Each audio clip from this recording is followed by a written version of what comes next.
Mais la vie sociétale au Togo est difficile. Je l'ai dit d'entrée, que c'est difficile aujourd'hui de joindre les deux bouts. Donc, on dirait même que les sous sont gardés quelque part et que les populations lambda n'arrivent pas à avoir la facilité de les toucher. C'est ce qui est vraiment dommageable. Puisqu'en réalité, lorsqu'on veut organiser une élection dans un pays, on estime qu'une fois l'élection terminée, donc c'est le redécollage des activités économiques, c'est l'ambiance. Mais lorsqu'on constate cette morosité vis-à-vis de la société, vis-à-vis des activités économiques, les moments sont au marché, n'arrivent pas à vendre, donc c'est chacun crie, donc le marché, voilà le marché qui est brûlé, les activités économiques, tout nous ralentit. On n'est pas à la veille du scrutin présidentiel. On est au lendemain du scrutin présidentiel. En réalité, ça doit décoller. 6 mois après, ça n'a pas décollé. Je pense que quelque part, ceux-là qui sont aux affaires n'ont pas l'adhésion populaire du peuple. C'est-à-dire que le peuple, le constat qui est fait vis-à-vis de l'analyse, le peuple veut autre chose, on impose autre chose. Ceux-là qui sont aux affaires, tout de go, moi je dis que le constat qui est fait d'une manière générale, vous allez dans les contrées les plus reculées. Quand vous interrogez les populations, elles vous diront que ceux-là qui sont aux affaires aujourd'hui sont imposés de toutes pièces.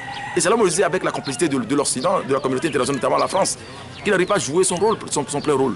Un troisième mandat au Togo, vous voyez ce que cela suscite sur le continent. Burundi, n'en parlons pas. Et voilà Denis Sassou Nguesso qui emboîte également le pas. Donc c'est autant d'éléments qui font dire aujourd'hui que lorsque vous dirigez un pays, vous n'avez pas l'adhésion du peuple, vous n'avez pas l'adhésion populaire, vous allez avoir du mal à diriger correctement le pays.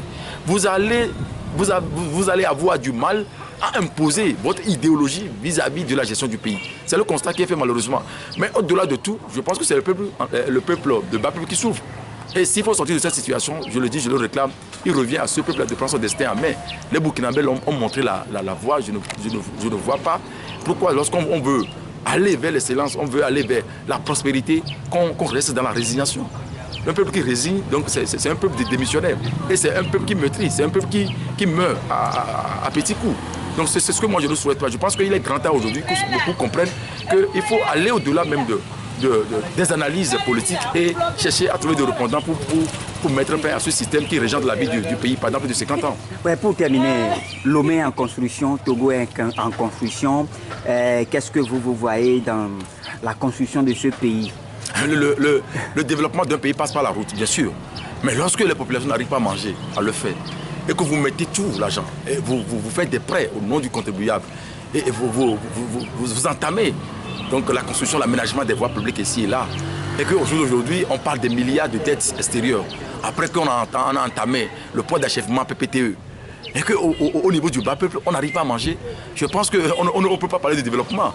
Le peuple doit manger à sa faim d'abord, et à partir de ce moment-là, il faut trouver maintenant des stratégies, des plans de gestion, des plans de gouvernance, comment apporter, comment déclencher le boom économique.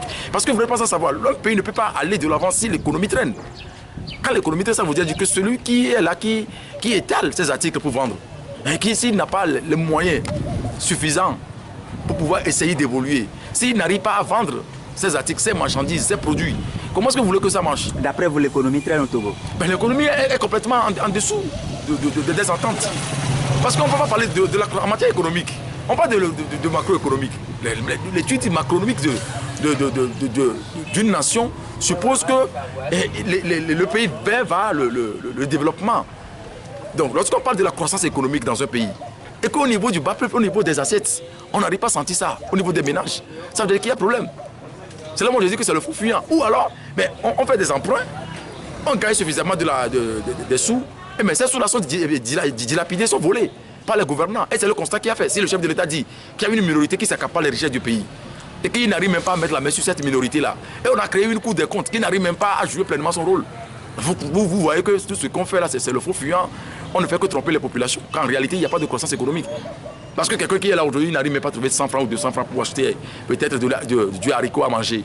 Et on parle de la croissance économique au-delà de 5% dans ce pays. Dans le nôtre, vous voyez l'état de délabrement total dans lequel se trouve le pays. Le pouvoir d'achat aujourd'hui est complètement inexistant. Dans ce volet-là, comment est-ce qu'on peut parler de la croissance de l'économie dans une nation où nos mamans sont là, ils sont à la traîne, les gens crient ici et là, ils n'arrivent pas à jouer les deux bouts. C'est difficile de manger peut-être une fois ou deux fois le jour. Et quels sont résolutions ou bien les approches de solutions que vous avez pour remédier à ces ralentissements? Non, des solutions, moi je dis, soit on veut se conformer à tout ce qui est pratique, tout ce qui est les normes aujourd'hui qui font avancer les autres pays. Parce que lorsque vous prenez même, le Togo évolue dans un espace l'UEMOA. Dans cet espace l'UEMOA, il y a des recommandations. Lorsque vous prenez par exemple l'espace CEDEAO, il y a des recommandations. Pourquoi les autres pays essayent de l'appliquer d'une manière ou d'une autre et que ça évolue? Vous prenez le Niger aujourd'hui, ça évolue. Le Niger, c'est un pays de l'Interland.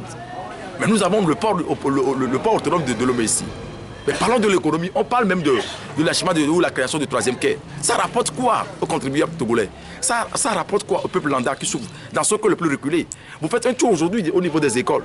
Mais c'est la surpopulation. Les enfants sont assis 5, 10, je dirais même 5, 3, 4 dans le banc pour étudier. Une classe qui est complètement pléthorique.